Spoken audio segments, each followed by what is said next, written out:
Alors, Bezrat Hashem, Parashat Trouma, Erev Rosh Chodesh Adar, Daber el Beni Israël, Ve'ikru li Trouma, Ve'et kol ish asher yidvenu libo, tikru et terumati.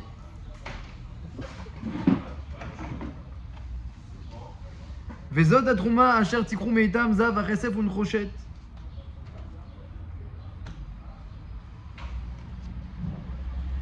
Juste après la sortie d'Égypte, Matan Torah, Parashat Mishpatim, Hachem il dit, prenez maintenant une trouma, Met kolish asher yidvenu libo. Behemet, dans la chronologie des événements, c'était pas du tout juxtaposé. Rashi il dit, dans Perek Lamed Aleph un peu plus loin, dans Parashat Kitissa, En mugdam ou muchar batorah. La Torah, des fois, elle raconte des événements à côté l'un de l'autre, alors que dans le temps, ils n'ont pas lieu à côté. D'après Rashi, la construction du Mishkan, c'était bien après. C'était après même la faute du veau d'or, après la destruction des Luchot. Moshe Rabbeinu est remonté et cherché d'autres Luchot. Le lendemain de Kippour, il est redescendu avec le jour de Kippour. Le lendemain de Kippour, ils ont commencé la construction du Mishkan. Et la Shrina est arrivée, les nuées sont arrivées. Le retour des nuées est arrivé à Sukkot, dit le Gaon de Vilna. On fait Zecher le Hanan Kavod. Donc, dans la Torah, c'est juxtaposé Mishpatim et Trouma. Mais dans le temps d'Irachi, en réalité, Trouma, ça devrait venir après Parashat Kitissa.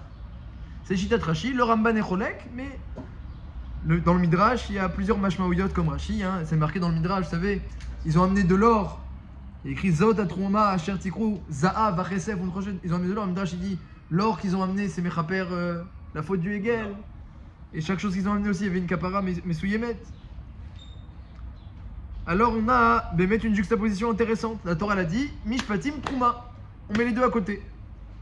Et on sait que dans la Torah les juxtapositions, surtout quand en plus elles font une anomalie chronologique, c'est pas pour rien. Smuchim laad leolam asuim bevet yasher. Tout ce qui est juxtaposé dans la Torah, ben c'est sujet à une étude. Bifrat qu'on sait qu'à l'Pisod, il y a des tfilotes spéciales, et il y en a qui jeûnent même pendant cette période qu'on appelle Shovavim. Et le Hari a été mégalé que cette période-là, Shovavim, Shemot, Vaera, Bo, Beshalach, Itro, Mishpatim, elle ne s'arrête pas à Mishpatim, mais elle s'arrête à Trouma Tetzavé. Même on dit Shovavim Tat. Donc c'est même à l'Pisod, on voit que les parachiotes, elles sont liées les unes aux autres jusqu'à Trouma Tetzavé. Jusqu'à Tetzavé. Donc on a des parachiotes liés aux parachiotes d'avant, on essaiera d'expliquer le lien entre les deux. Le Midrash lui-même déjà il demande pourquoi c'est juxtaposé Mishpatim et Trouma. Déjà le Midrash il demande. Le Midrash il dit Ada ou Dirtiv, que la Torah a voulu dire qu'il est Kartov Natati Lachem. Torati al Ta'azov. C'est écrit Ve'ikru li Trouma, vous prendrez. Alors le Midrash il dit que ça fait référence à un autre verset, qu'il est Kartov Natati Lachem. Je vous ai donné une bonne acquisition. Torati al Ta'azov, mais s'il vous plaît, ma Torah, n'abandonnez pas. Comme ça dit le Midrash, on essaiera d'expliquer quelle est l'intention du Midrash. N'abandonnez pas la Torah. Pourquoi ils vont abandonner la Torah? Ils ont reçu une mitzvah d'amener de l'or et de l'argent, puis ils vont abandonner la Torah. Alors c'est vrai, il y a un jeu de mots, Ve'ikru, les Kartov, les deux ça veut dire prendre. Et on essaiera d'expliquer c'est la question du Ktav Sofer. Pourquoi il y avait une avaminat d'abandonner la Torah maintenant qu'on a reçu le Mishkan? Et sur ce mot-là, Ve'ikru, alors le Midrash aussi il se demande, Ve'ikru, ils prendront, les Mefarshim aussi ils se demandent, les Moussars. On aurait dû dire Ve'itnu, quand quelqu'un il doit donner quelque chose, il fallait donner de l'or, de l'argent, du cuivre, du pourpre, du bleu azur. On aurait dû dire Ve'itnu, ils vont donner. Il y a écrit Ve'ikru, ils vont prendre. Ve'ikru, ils vont prendre. Ils prendront pour moi. Bon alors pour moi, Rachid dit Lishmi, faites-le Leshem Shamaim, dans une intention pure. Mais Ve'ikru, ils prendront, le mot le plus juste aurait été Ve'itnu. Alors c'est connu l'allusion, c'est très connu quand les gens, on leur demande la tzedaka. Alors ils disent souvent ceux qui ramassent, vous savez, vous avez l'impression que vous donnez, mais en réalité vous gagnez. Ils prendront, c'est marqué dans la Torah, ils prendront de l'or, de l'argent. Toi tu crois que tu donnes pour Hachem, mais enfin tu prends. C'est joli. Mais le problème, c'est que dans Parashat Kitissa, c'est marqué Veze itenu. Kol haover à la pekoudim, maresta shekel. Lorsqu'il fallait donner maresta shekel, qui était aussi nécessaire pour le Mishkan, eh bien, il y a écrit Itenu là-bas. Et ça, les gars d'Itaka, ils n'ont pas pensé. Donc si vous le dites ce vort-là, la prochaine fois, vous le dites, ah, il y a une couchette de Kitissa. Et en plus, on l'a lu Shabbat, c'était Shabbat Shkalim. Donc on juxtapose Itenu Veikrou.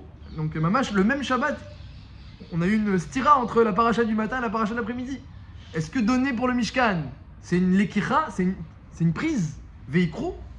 Et sur ça, le Midrash dit qu'il est kartov natati lachem.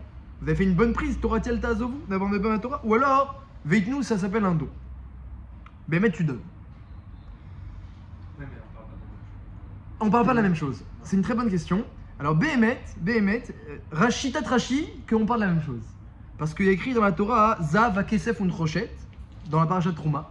Et Rashi dit que Kesef, c'est le Kesef de parashat Kitissa du Maraseta Shekel. Comme ça dit Shitat Rashi, mais tu as raison, qu'il y a plusieurs Shitot Baïnyan, et que dans la parashat Trouma, on ne parle pas du Maraseta Shekel, et qu'en plus, par la suite, le Maraseta Shekel, il ne servait pas à la construction, mais il servait aux korbanot, à payer les korbanot et à l'entretien du Mishkan. Donc c'est juste que, en essence, le Maraseta Shekel, c'est pas pour construire. Mais il se trouve, Rashi dit en plus que les deux sont liés. Al-Kol Panim, ça c'est pour le début de la paracha, le lien avec Mishpatim, et la prise, est-ce que c'est une prise ou est-ce que c'est un don? Et à part ça, il y a la Gemara dans Megillah. La Gemara dans Megillah, elle dit que pourquoi Hachem demande de donner du Kesef? Il a demandé au Israël de donner du Kesef. En l'occurrence, Rachid dit que c'est Maraseta Shekel. Ercheye, en tout cas, dans la paracha, c'est marqué qu'il faut donner du Kesef pour le Mishkan. Alors, la Gemara dans Megillah d'Afyot Gimel, elle dit parce que Hachem, il avait vu que plus loin dans l'histoire, Aman, il allait venir. Parce qu'on est Erev Rosh Chodesh Adar, je commence déjà avec Purim. Aman allait venir et il allait prendre du Kesef. Il va prendre des kikaré Kesef et il va donner à Achashverosh. Il va je t'achète les Juifs, tu me laisses faire ce que je veux avec eux et tu mets l'argent dans les Ginzam et Achashverosh garde l'argent, prends ma bague, c'est gratuit. Si c'est pour tuer les Juifs, c'est gratuit. À Kolpanim, on voit il y a une question de Kesef. Et Hachem, il a dit ah, Aman arraché va donner du Kesef. Alors attends, je vais faire donner au Bnei Israël du Kesef avant pour contrecarrer le plan d'Aman. Quel est le rapport? Parce qu'ils vont donner du Kesef pour le Mishkan, alors ça va contrecarrer. Et le Midrash, il rajoute quelque chose. Ça, c'est la Gemara dans Megillah. Et le Midrash, il dit Hachem, il dit à Aman, qui viachol, dit le Midrash. Hachem, il dit à Aman, Racha, tu veux acheter ce qui m'appartient avec ce qui m'appartient? Comme ça, il a dit Hachem à Aman, dit le Midrash. Pourquoi? Tu veux acheter ce qui m'appartient avec ce qui m'appartient? Parce que tu veux acheter Ibn Israël, qui l'Ibn Israël, Avadim. Hachem, il a dit que au Madar Sinaï, les Israël sont à moi. Il a dit à Paro, il a dit au Madar Sinaï, c'est à moi, Ibn Israël. On a fait un brit, maintenant vous êtes à moi. Donc Aman, il veut acheter quelque chose qu'à moi. Et avec quoi? Avec du Kesef. C'est marqué Lia Kesef Eliazav Amar Hachem. Il y a un passage qui est marqué le Kesef est à moi, dit Hachem. L'or et l'argent sont à moi. La Gemara dit quelqu'un il veut de l'argent, il veut de l'or, qu'est-ce qu'il fait? Demande à celui qui est propriétaire de l'or et de l'argent. Lia Kesef Eliazav. Donc, Aman, il veut acheter quelque chose qui appartient à Hachem avec quelque chose qui appartient à Hachem. Tu es un rachat. Oh, la kouchia, c'est que tout celui qui fait n'importe quelle démarche dans la vie, alors il achète quelque chose qui appartient à Hachem avec quelque chose qui appartient à Hachem. Et pourtant, on n'a jamais entendu qu'on dit ah, mais rachat, tu vas acheter des pommes avec l'argent d'Hachem. Que Aman il a eu le titre de rachat et Hachem eh bien l'accuse de vouloir acheter ce qui est à lui avec ce qui est à lui. Et pour toute autre acquisition, demande notre ami, on n'achète pas quelque chose qui est Hachem avec quelque chose qui est Hachem. Couchez la fin. En tout cas, il y a un lien entre la paracha Trouma, qui tombe toujours en quelques semaines avant Purim, et le don de Kesef de Aman. On essaiera également de voir le rapport.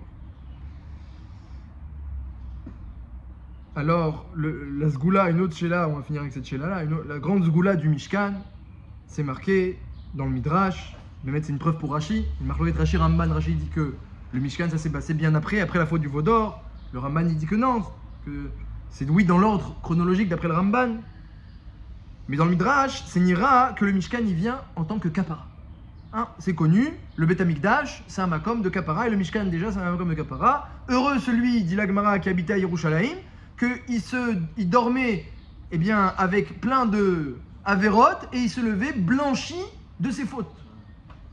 C'est quoi? C'est qui Levanon? À Aratov, à Zéva Levanon, que Moshe voulait voir le Levanon, qui on appelle le Levanon, le Liban. C'est pas le Liban, Levanon, c'est le Midrash, il dit, c'est le Beth Amikdash qui blanchit les Bnei Israël.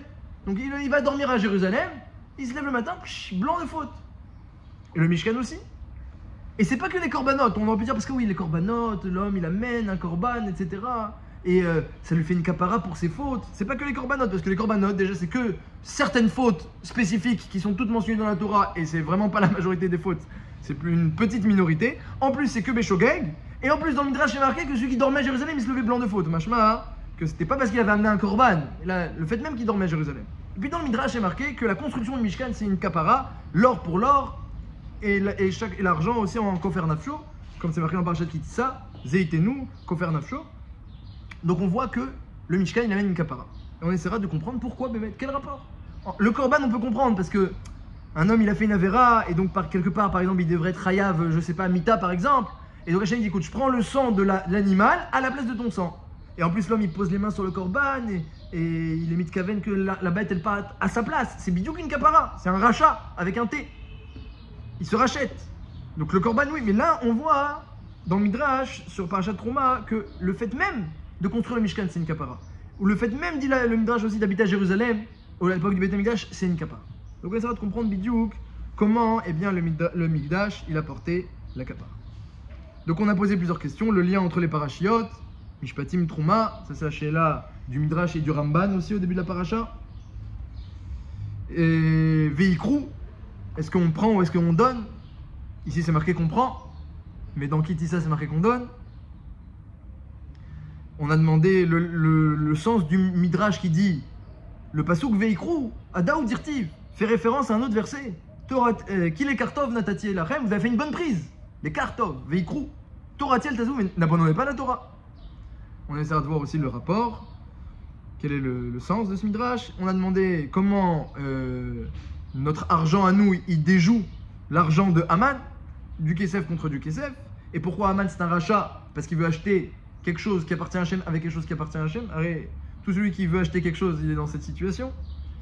Et enfin, on a demandé la force du Mishkan d'être mechaper les fautes. D'où elle vient. Et on a prouvé que ce n'est pas que les korbanot. Il y a une force en elle-même. Alors le Ramban, au début de la paracha, il parle un petit peu de cette notion de Mishkan. C'est quoi Nous on est habitués, chaque année on lit le parachat Trouma, mais c'est quoi cette notion? Jusqu'à maintenant on connaissait la notion de mitzvot. Hachem il donne un ordre et on réalise. On a vu des notions de brit, une alliance avec Hachem, qu'on promet d'être son peuple, il promet d'être notre Dieu. Il y a une alliance et c'est plus maintenant comme les autres peuples, c'est fini. C'est un kesher meyuchad, Elokenu. On peut appeler maintenant Hachem notre Dieu. Et Elokenu ça fait référence à une ashgacha, qui est une providence, comme dit le Ramban, Bekama Ekomot, que Hachem, pour les autres peuples, il n'est pas mashgiach. Sa providence, elle n'est pas individuelle. Il a mis des klalim, des principes, et il donne au sar, au ministre céleste, à l'ange qui s'occupe du peuple, voilà, tu gères avec les klalim, eh bien, ce peuple-là. Mais pour les Bnei Israël, il n'y a pas de sar. C'est-à-dire que je me roule lui-même, qui est mashgiach, ashgacha pratit. Et plus un homme, il dit le Ramban là-bas, eh bien, il a irat shamaim, il grandit dans la crainte du ciel, plus il se tourne vers Hachem, deux choses. Rotse Hachem et Tireav, Ein Hachem alireav lam yachalim lechazdo. La Hashgacha d'Hachem, la providence d'Hachem, elle est sur ceux qui le craignent et sur ceux qui attendent d'Hachem, qui espèrent son chesed. C'est deux choses différentes, mais ces deux choses augmentent la Hashgacha d'Hachem. Et ça, c'est que pour le clan Israël. Et donc, maintenant Hachem, il nous propose encore autre chose. Les mitzvot, vous avez reçu. La Torah, vous avez reçu aussi. Une alliance, vous avez reçu. Maintenant, le Mishkan. Et quoi? Eh bien, on fait une maison à Hachem. C'est extraordinaire, une maison à Hachem.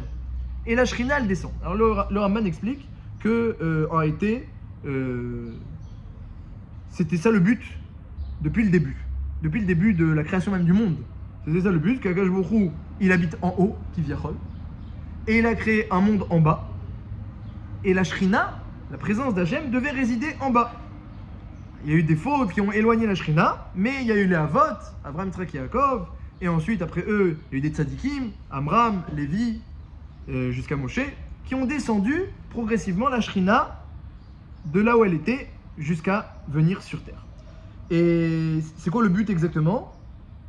Il a dit le Ramban, d'après le Ramban, comme il a dit Hachem à Moshe Rabbeinu. Moshe Rabbeinu, il a dit, quand il a vu le buisson ardent, il a dit, mais qu'est-ce que tu veux sortir maintenant, ce peuple-là? Il a du mérite, il a quelque chose.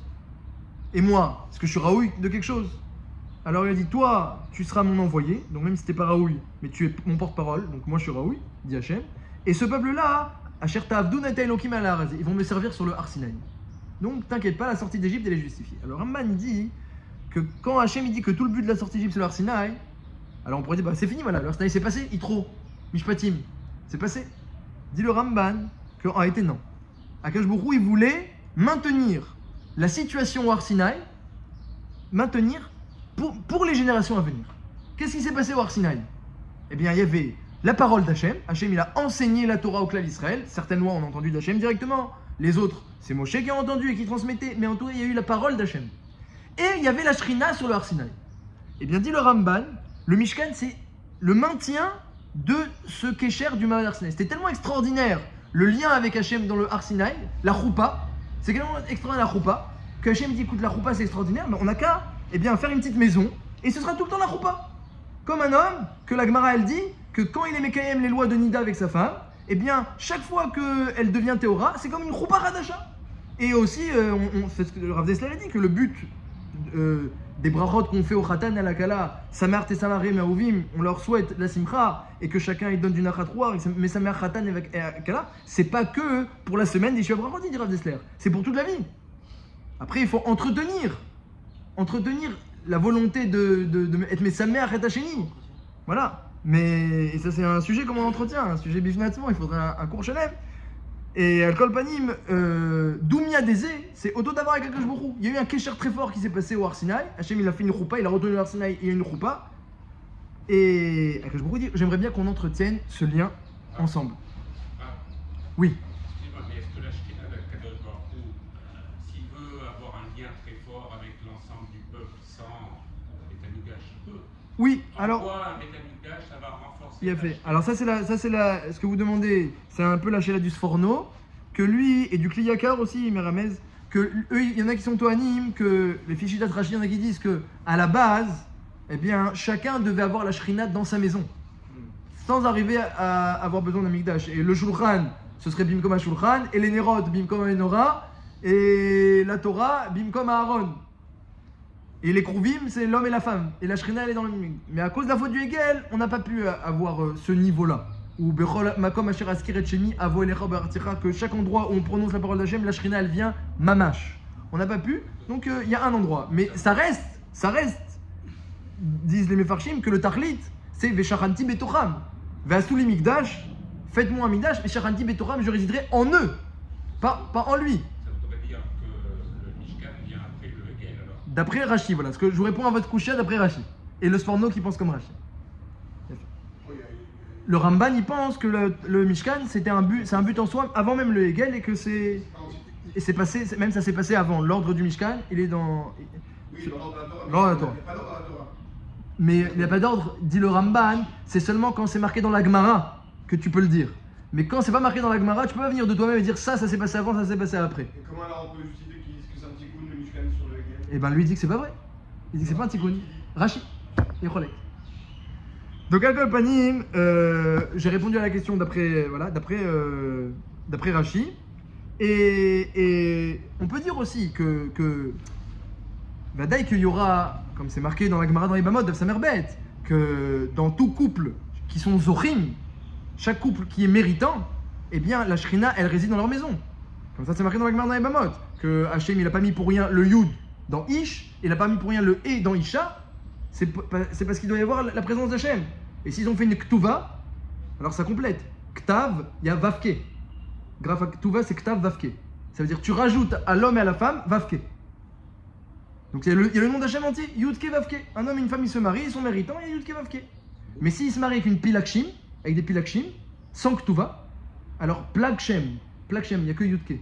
S'ils se marient avec une concubine, comme les rois qui pouvaient se marier parfois avec une concubine, alors Pilakshim, ça veut dire littéralement Plag, la moitié, Shem, le nom d'Hachem. Parce qu'il y a le Yud de l'homme, il y a le E de la femme, il n'y a pas de Ktuva. Pilakshim, il n'y a pas de Ktuva. Il n'y a que Yudke. Comme ça, il dit Gaon de Vilna. Donc Al-Kol Panim, la Gemara elle dit qu'il y a la Shrina dans la maison de ceux qui sont méritants. Et comment on fait pour savoir si on c'est méritant? La Gemara dit, s'ils sont pas méritants, il y a le feu. Comme ça, donc s'il n'y a pas le feu chez vous, c'est qu'il y a la shrina, même si vous savez pas. Et la Gemara dit, attention, le feu de la femme est plus dangereux que le feu de l'homme. Parce qu'il écrit Isha, le Esh il est collé. Dans Ish, le Esh il est séparé. Alcool panim, donc c'est prévu qu'il y a shrina dans la maison. Mais le kavod d'Hachem, d'après le Raman, on peut dire, le kavod d'Hachem doit se révéler que dans un endroit Messouyam. D'après le Raman, on peut répondre comme ça, ou d'après Rashi, après la faute du Vaudor. Alcool panim, pour reprendre notre question, a été quel est le lien avec la parashat Mishpatim? La fin de parashat Mishpatim, c'est marqué Mfourach là-bas. Elle est très belle la fin de la parashat Mishpatim. Vaya'al Moshe el Ahar, il est monté Moshe Rabbeinu. Vaishkon kevod Hashem al Arsinaï, il y avait la présence, la résidence, kvod Hashem. Vayichase Uyanan, une grande nuée qui a recouvert Moshe. Shechet Yamim, Vaikral Moshe Bayamashvi, Hashem il a appelé Moshe. Tout le monde a entendu. Ou Maré Kevod Hashem, Ke'esh Ochelet. Ça ressemblait à un feu. Berosh Ahar, en haut de la montagne. Les aînés d'Ibn Israël, tout le monde regardait le feu. Et Moshe qui est dedans. Moshe il est rentré dans cette nuée. Vayal el Ahar. Et pendant 40 jours et 40 nuits, Vaï Moshe Ba'ar, Arbaim Yom, il étudiait avec Hashem.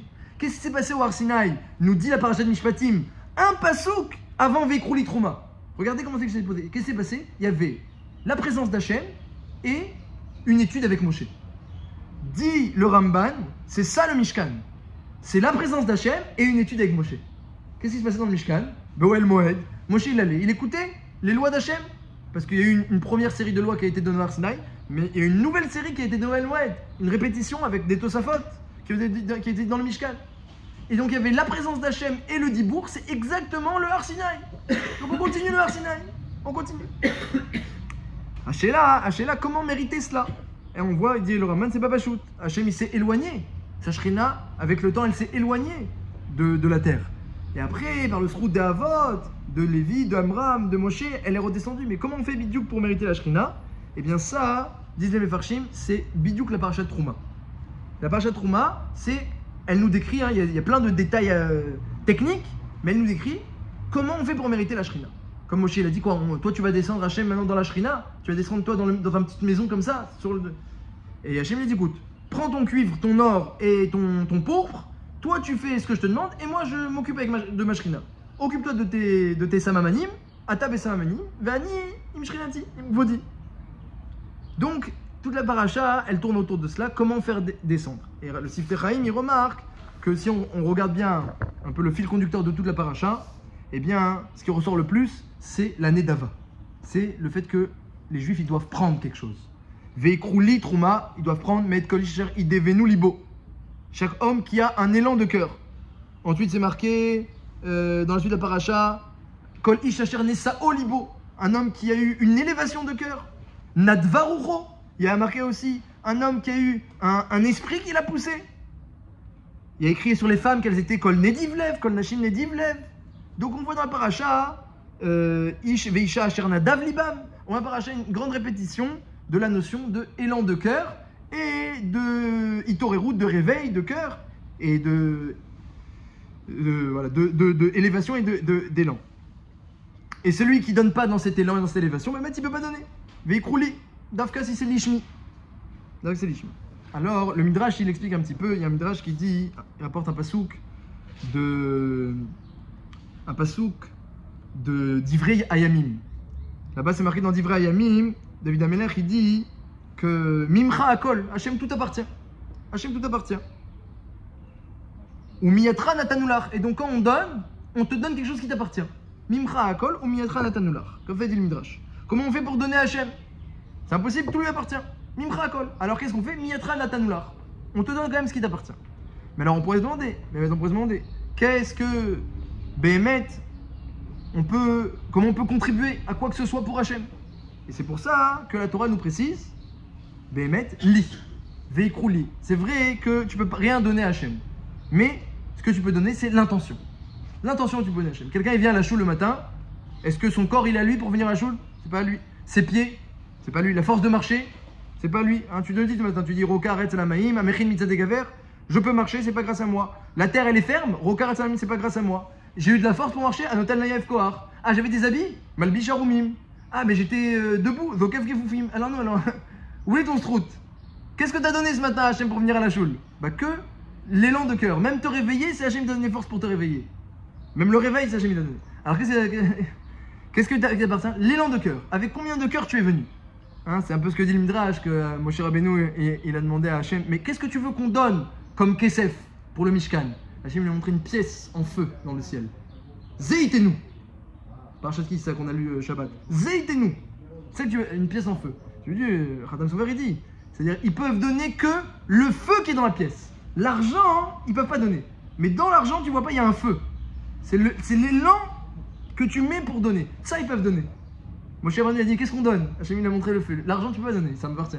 Le feu qui est dans la pièce, tu peux donner.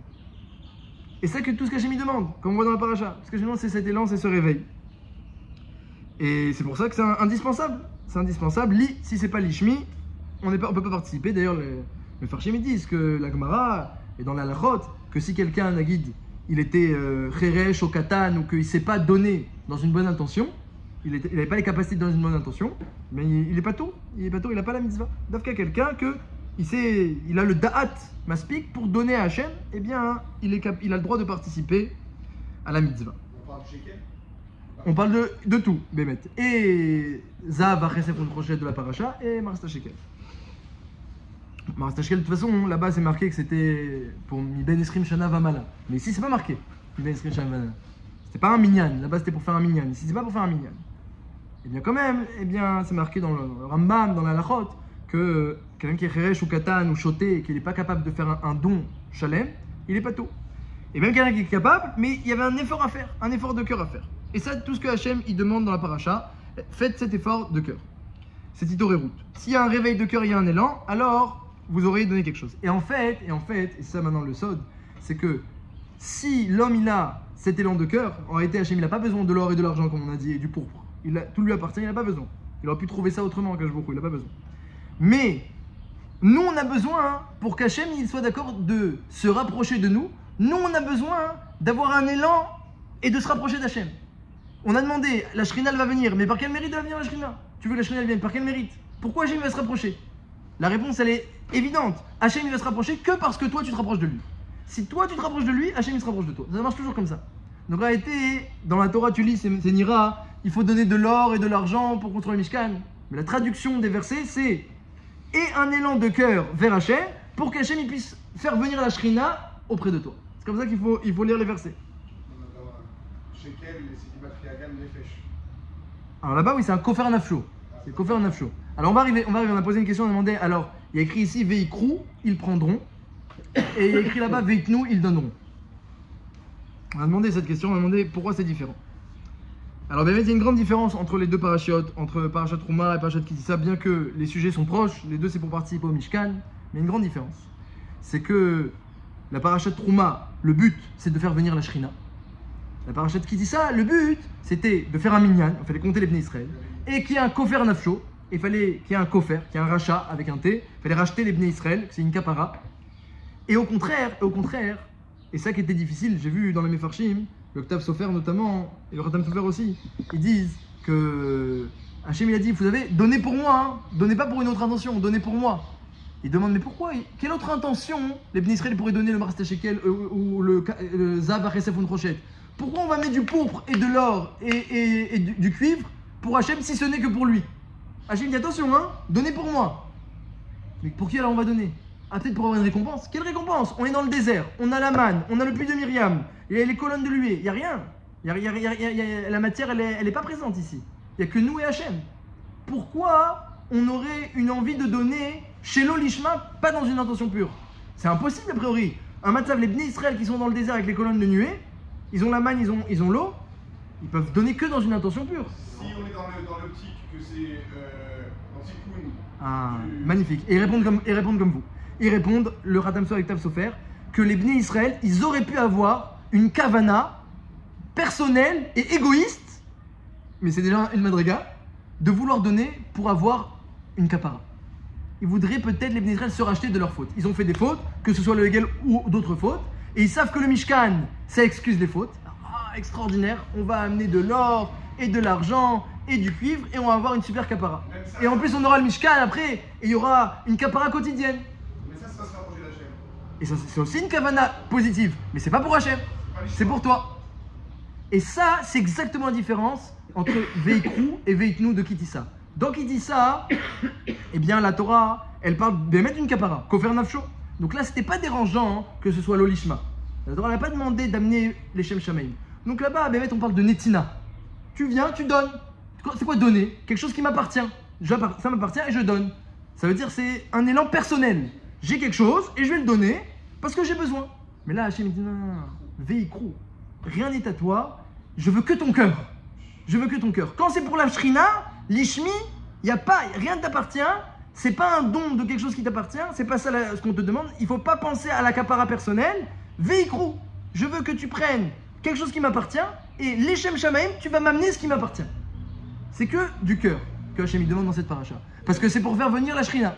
Parce que si tu veux qu'Hachem se rapproche de toi, alors toi tu dois te rapprocher d'Hachem.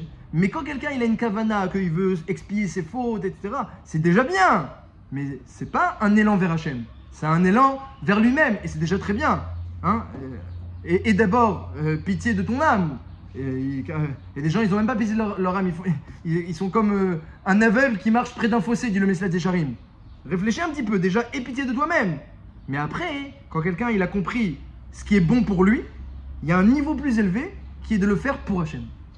Vous dites le Shem Shamaim, donc finalement le Shem Shamaim, c'est cette différence que vous avez donnée. Ils auraient pu vouloir pour eux, Exactement. et ils le font pour Hachem. Exactement. C'était difficile, il y avait une épreuve de donner de l'or, du cuivre et du pourpre pour Hachem et pas pour être mitkaper. Surtout si on dit qu'ils avaient fait le Hegel. Imaginez, ils étaient tous avec des rikshés Hashma, ils avaient tous de la culpabilité, et là on te dit il faut donner pour Hachem, ils vont dire moi je vais le donner pour moi. Je vais te expliquer. C'est très difficile. Et même s'ils n'avaient pas fait le Hegel, ils pensaient aussi à leurs fautes qu'ils avaient fait ou à la kapara qu'ils auront appris quotidiennement. Et ça qui dit le Midrash. Vous avez une question? Ouais, ils auraient pu penser que c'était une sorte de forme d'idolâtrie aussi. On apporte pour apporter, pour construire un temple, pour construire. Oui, mais ça, Rashi il dit que l'idolâtrie, faire une statue en or, comme les chérubins dans le Beth Amikdash, c'est pas l'idolâtrie. L'idolâtrie, c'est faire quelque chose, dit Rashi, qu'Hachem n'a pas ordonné. Si tu fais des chérubins en argent, ou tu fais en or mais t'en fais 3, c'est l'idolâtrie, dit Rashi. Mais si tu fais bidou que c'est Hachem il a demandé. Si tu fais ça exactement pour construire ça, et sans penser forcément à Hachem ou quoi que ce soit d'autre, et que tu te prosternes devant des chérubins. Se prosterner, c'est un autre problème, mais. Il y aura peut-être une forme, c'est une question d'intention aussi. En tout cas, là pour l'instant, dans la paracha, ce qui ressort, c'est que le point essentiel qu'Hachem lui demandait ici, c'était Nedivut Lev. Et c'est pour ça que le Midrash il dit qu'il est Kartov Natati Lachem Torati Alta Azovu. Il dit le Midrash que Torati Alta n'abandonnez pas la Torah. Pourquoi quelqu'un qui a le Mishkan il va abandonner la Torah? Parce que quelqu'un qui a le Mishkan, il a une kaparat avonot quotidienne. C'est extraordinaire. On lui excuse toutes ses fautes jusqu'à maintenant et ensuite tous les jours on continue à l'excuser. Il pourrait y avoir quelque part du laisser aller. Alors dit Hachem, je vous donne le Midrash avec Hachem. Torati Alta Azovu, n'abandonnez pas la Torah. Donc il y avait quand même une épreuve dans le Mishkan. Il fallait donner pour Hachem et pas pour penser à sa kapara personnelle. Et ensuite, il fallait se maintenir au niveau. Et ne pas, on va dire se relâcher. Bah maintenant Hachem il pardonne tout, alors il pardonne tout. Et alors on a demandé d'où vient cette kapara extraordinaire du Mishkan? Comment Hachem il peut donner à un homme un outil tellement fort de kapara? Ça lui excuse toutes ses fautes, même le veau d'or. 40 jours après le matin de Torah, il fait le veau d'or, on lui excuse. Et toutes les fautes à venir, et il se lève tous les matins à Jérusalem blanc de fautes. Comment ça marche? Alors l'Ichora, le pshat pachout de la kapara, mis à part les korbanot, on a dit que eux, Bémet, c'était vraiment pour que l'homme il se rachète, mais c'est pas de toutes les fautes. Mais a priori, la pashtout, c'est justement ça. C'est que quand un homme il a un élan d'amour, un élan de don pour Hachem, et qu'Hachem lui-même il vient, il se rapproche de lui, et il a le même élan d'amour mesure pour mesure, alors Al-Kol Peshaim Techase Ava. Il y a un pastou qui dit sur tous les Peshaim. Vous savez ce que c'est Peshaim? Peshaim, c'est pas les fautes. Peshaim, c'est les rébellions. Al-Kol Peshaim, même si un homme il se rebelle contre quelqu'un qu'il aime, Techase Ava. Celui qui l'aime dire il n'était pas mitkaven, il voulait pas, c'est pas grave. Et regarde comment il a fait, il s'est rebellé comme il faut. Mais il va trouver du Kamzerout. Du Kamzerout. Regarde, demain tu vas voir ça revenir dans l'ordre. Alcool, péché, intéressant. Quand on a de l'amour pour quelqu'un, toutes les fautes et les avérotes, mésides, même rébellion, on peut tout recouvrir. Et ça, eh bien ça, c'est venu grâce au Troumot. Bémet, en aramite, en araméen, hein, le mot donner, netina, se dit yahev, qui veut dire aimer. C'est-à-dire que quand un homme, il donne, que ce soit pour Hachem ou pour les gens de sa famille ou pour ses amis, le fait même de donner, ça va réveiller de l'amour. Donc c'est un cercle vertueux que tu as un élan d'amour, les Shem Shamaim pour Hachem, tu vas donner au Mishkan. Et bien quand tu vas donner, ça va créer un autre élan. Peut-être que tu vas avoir envie de redonner encore. Et ça va créer encore un autre élan. Donc ça part d'un élan de l'homme à la base, c'est vrai. Mais ensuite il va donner, mais il va être encore plus enthousiaste dans l'amour d'Hachem. Il va vouloir encore plus donner. Parce que donner, ça crée l'amour. Donner, ça crée l'amour. Hein, Netina, c'est Yaev. Quand on n'aime pas quelqu'un, donne-lui doucement, doucement, puis tu vas te retrouver en lui, tu vas te reconnaître en lui, tu vas te retrouver en lui, et tu vas te mettre à l'aimer. Et donc ça, c'est un petit peu ça, le secret de la paracha, faire venir la shrina. Comment on fait venir la shrina? Avec l'amour, avec l'élan d'amour et de proximité. Quand un homme il a cet élan-là de proximité et d'amour, il donne pour Hachem, et pas en pensant à des intentions personnelles et égoïstes, égocentriques, et bien même si, quand les intentions personnelles peuvent être des fois, on va dire quand même élevées, parce que penser à sa capara, c'est élevé, mais c'est pas le plus haut niveau, c'est pas le summum. Les Israël Bémet, maintenant ils devaient monter de niveau encore, pour faire descendre la shrina, faire monter de niveau, pour qu'il y ait le rapprochement entre nous et Hachem. Donc les Bnei Israël, ils se sont réveillés, et ils se sont approchés d'Hachem. Hachem a dit, maintenant vous êtes réveillés, en un réveil d'amour, comme on le dit dans Shir Hashirim, Im Taeru, Im Teoeru, et Ahavat Sheterpatz, vous êtes réveillés et vous avez concrétisé votre réveil, parce que toujours quand il y a un réveil, dit le Ramban là-bas sur Shir Hashirim, il dit si tu concrétises pas, alors le réveil vient et il s'en va. Donc un réveil d'amour c'est très bien, mais il faut toujours concrétiser. Donc tu as un réveil, viens donner quelque chose. Et pense ensuite à tout ce que tu pourras encore donner, et engage-toi. Parce que le réveil, il peut se concrétiser et ensuite s'entretenir. Mais si tu as ce réveil-là après, tu l'oublies, et bien ça passe aux oubliettes. Donc ça répond un petit peu à toutes les questions de la paracha, que Akash Baruch Hu, il voulait que la proximité qu'il y a eu au Sinaï, c'était comme une choupa, le kesher proche d'amour, comme Khatan Vekala, il continue. Donc il a demandé le Mishkan, Parashat Trouma, les deux sont collés. Et le passouk juste avant, Mamash, il parlait de le kavod d'Hachem et de l'étude de la Torah avec Moshe, parce que c'est ce qui va continuer dans le Mishkan. Il y aura et le kavod d'Hachem et l'étude avec Moshe Rabbeinu, ça va continuer. Mais Maître le Midrash, il dit que c'est Bisrout, le limoud, que la Shrina elle vient. Il est marqué Veikrou, qu'il est Kartov. Le Midrash, il dit que lorsque l'homme il étudie la Torah, ça va venir la Shrina. Maintenant que les Israéliens ont reçu la Torah, ça va venir la Shrina. Mais c'est pas contradictoire avec ce qu'on vient de dire, parce que le Midrash lui-même, le Sifri, il dit comment un homme il fait pour aimer Hachem? Vaftat Hachem Elokecha. Minaï, d'où on va aimer Hachem? Ve'ayu advarim ha'ele. Asher anochi mitzvecha yom alecha. Mets les paroles de la Torah sur ton cœur. C'est-à-dire que finalement, l'étude de la Torah, c'est un des meilleurs moyens d'arriver à l'amour d'Hachem. Quand un homme il met les paroles de la Torah, il se met à aimer Akash Baruch Hu. Il ressemble à Hachem, il reconnaît Hachem. Grâce à cela, il ressemble à Hachem, il se met à aimer Hachem. Tant qu'il n'a pas les paroles de la Torah, eh bien, il ne connaît pas encore bien Hachem. Il ne peut pas l'aimer vraiment, parce qu'on ne le connaît pas. Mais quand on met les paroles de la Torah, alors là, on se met à l'aimer. Donc, grâce à cet élan d'amour, eh bien, la Shrina peut venir, on peut entretenir le Har Sinaï tous les jours, et c'est ça qu'Hachem demandait de nous dans la paracha, c'était cet élan. Et justement, maintenant, on peut comprendre quel est l'antidote à Aman. Que Aman, il a pris de l'argent pour acheter les Bnei Israël. Hachem lui a dit, mais qu'est-ce que tu veux? Tu prends ce qui m'appartient, l'argent, pour acheter les Bnei Israël qui m'appartiennent aussi? Espèce de rachat. Alors Adam Souverain a dit que ça, c'est vrai que pour Aman. Il n'y a que lui qui est rachat. Pourquoi? Parce que lui, quand il prend son argent avec les plus mauvaises intentions du monde, et il veut racheter les Bnei Israël avec les plus mauvaises intentions du monde, alors il n'y a pas une lachlouchit, il n'y a pas une goutte de tov, d'attention positive, ni dans l'argent, ni dans son action. C'est Amalek, hein, c'est Aman qui descend d'Amalek. Il est complètement vide de bien. C'est l'antinomie du clan Israël qui doit représenter le bien sur terre. Amalek, c'est le peuple qui doit représenter le mal sur terre. Ils sont complètement vides. Ils ont Yad al-Keska. Ils sont à l'opposé d'Akash Baruch Hu, ils empêchent même la présence d'Hachem de résider sur terre. Ils ont la main sur le trône d'Hachem. Donc Amalek, c'est celui qui prend la matière, mais pour le mal. Les Shem, pour faire le mal. Donc là, à ce moment-là, dit Hachem, cet argent-là, il m'appartient à 100%. Parce qu'en réalité, l'argent n'appartient à l'homme que dès qu'il a une certaine kavana personnelle positive. Lorsque l'homme il a une démarche positive, alors son argent il commence à lui appartenir un petit peu. Comme ce qu'elle dit la Gemara. La Gemara dit, mais pourquoi quelqu'un qui mange sans bracha, c'est comme si il a mangé kochim, il a mangé quelque chose qui appartenait au Beth Amikdash. Parce que la pomme elle appartient à Hachem. Donc tu manges sans bracha, c'est comme si tu manges quelque chose qui appartient à Hachem. C'est comme si tu as fait Meïla, l'interdit de profiter de quelque chose qui appartient au temple. Et s'il mange après la bracha, alors ça lui appartient. Pourquoi? Parce qu'il a fait la bracha maintenant. Maintenant qu'il a un mérite par rapport à cette pomme, ça lui donne une certaine propriété. C'est une route à la pomme. C'est comme si à un certain niveau, maintenant elle t'appartient. Autant d'avoir dans l'argent et autant d'avoir dans toute notre vie. Si, eh bien, on a des intentions positives dans nos actions et dans nos possessions, alors elle nous appartient un petit peu. Mais si on a quelqu'un comme Aman, il a que des intentions 100% négatives, dit Hachem, cet argent, il t'appartient pas du tout. T'as rien fait de positif dans cet argent. C'est 100% à moi. Et ce peuple, il t'appartient pas du tout. Tu veux que lui nuire. Non. Alors, espèce de rachat, tu vas acheter quelque chose qui t'appartient pas, quelque chose qui t'appartient pas. Mais pour tous les autres hommes qu'Amalek et qu'Aman, qui ont quand même un petit peu de bonnes intentions, et à la plus forte raison les Bnei Israël, à la plus forte raison lorsqu'ils donnent pour le Mishkan, alors ça s'appelle que ça leur appartient. Ça s'appelle que ils ont élevé l'argent, ils sont shayachim à cet argent-là. Ils ont élevé l'argent. Mais plus quelqu'un a des intentions positives, et plus Bémet Hachem il voudra lui donner des possessions, lui multiplier les possessions, parce que c'est Magialo d'avoir des choses qui lui appartiennent. Bidut comme dans les brachot sur les fruits. Donc ça, Hachem a dit, Aman il va venir, on va faire devancer les projets d'Aman avec l'argent du Mishkan, l'argent du Maras Shekel, et il y aura une capara pour le clan d'Israël, et eux ils vont donner l'argent comme il faut, et Aman va le donner pas comme il faut, et ce sera l'antidote, mesure pour mesure. Comme ça, dit la Gemara dans Megillah.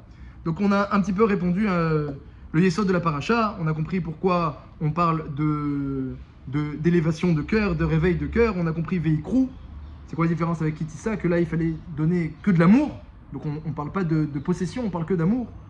Veikrou, on ne parle même pas que c'est à nous, nous juste on amène quelque chose qui est à Hachem, on l'amène vers lui, donc le plus les Shem Shamaim possible, et on a compris qu'il y avait un grand enjeu, la Kaparat Avonot, il y a un grand enjeu dans la paracha, mais que les Bnei Israël, eh bien, même s'ils allaient avoir la Shrina, une proximité avec Hachem, et Hachem il va leur tout leur excuser. Parce que maintenant que je suis avec vous, un père qui est avec nous, papa, il a tout envie d'excuser. Quand Hachem il est loin, si on peut s'exprimer ainsi, alors il a envie d'excuser, mais la providence elle n'agit pas.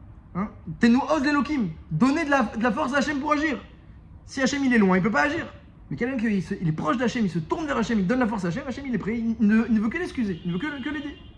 Tenu os l'Elokim. Les Bnei Israël, dans la paracha, eh bien, avec leur élan de cœur, ils ont fait venir Hachem et ils ont donné de la force à la Shrina pour être migalé. Et c'est quoi la Shrina Bidyouk? Eh bien, c'est exactement ça, dit le Nefesh HaChaim. C'est la force d'un homme, dit le Nefesh HaChaim. La Shrina, c'est quoi? C'est la force d'un homme à révéler sur terre la providence d'Hachem. Lorsqu'un homme, il arrive dans sa vie à montrer qu'il y a un patron et c'est lui qui dirige, ça s'appelle qu'il a la Shrina avec lui. Comme il a dit le maître de Yosef, il a vu qu'Hachem était avec lui. Quand il a vu la Shrina, le maître de Yosef, certainement pas, mais c'est comme s'il avait vu. Donc quelqu'un qui arrive à se tourner vers Hachem et à faire en sorte qu'Hachem soit avec lui à chaque pas, à chaque instant, alors il a un Mishkan portatif.